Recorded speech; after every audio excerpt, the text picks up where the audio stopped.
so our project today is going to be a little bit of stenciling. So we're going to see how this goes. I ordered this large B. Obviously my name is Bonnie, BB.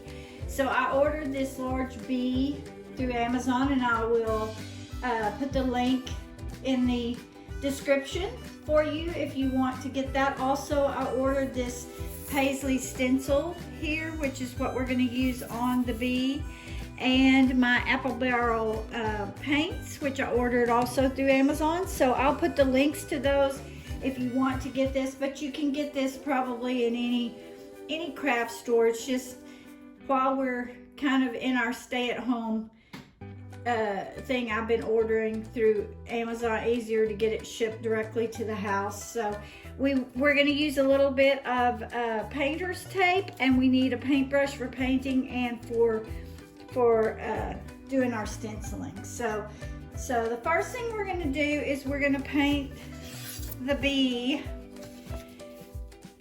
with the this is Bimini Blue. So this is the color that we're going to use today for the bee.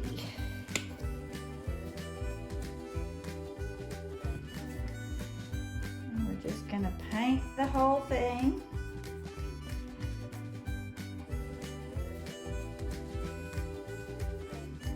And then we're going to come back and we're going to stencil it with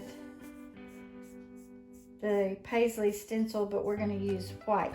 So this is going to be the blue, and then we're going to have the white in the stencil. So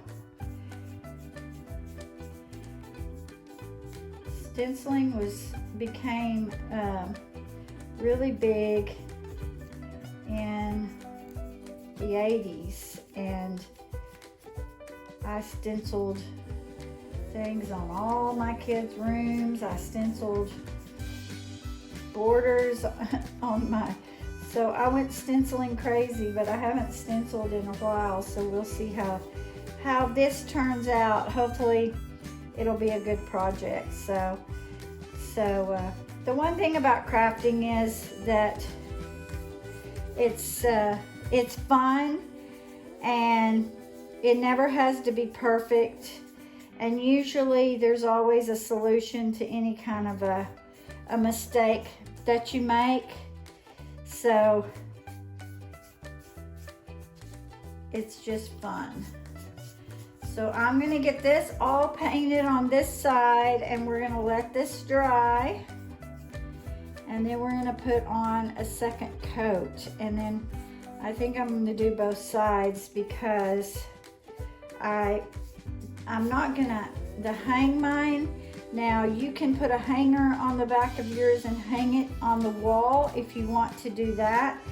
But I am using this in an area where I'm going to lean it on a shelf. So that's what I'm gonna do with mine. So, but you definitely can put a little hanger on the back and be able to hang it on the wall. So we've got the first coat on, and we're going to let that dry, and then we're going to go on into the second coat, and then we'll move into the stenciling. Okay, so we've got the whole thing painted, both sides, and now we're going to put our stencil on. So I've taped it down where I want it to be at, and I'm going to have to move it down and get a little bit more on this end, but I've started up here, so I'm just doing this back side right now, and then what I'll do is move it over and I'll do the fronts of it. So you use a stenciling brush, and you got to load it up, and it's kind of tricky because you don't want too much paint, but you want it loaded up enough that it's gonna cover where you need it to.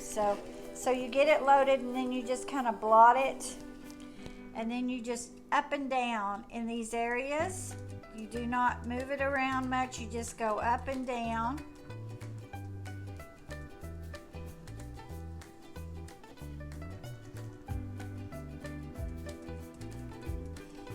just depends on how much coverage you want on it. You have to be kind of careful because if you get too much paint going on, you're gonna have it run underneath, and that's not a good thing. So you kind of got to make a decision as to how much paint you want to go on. You want to go onto it.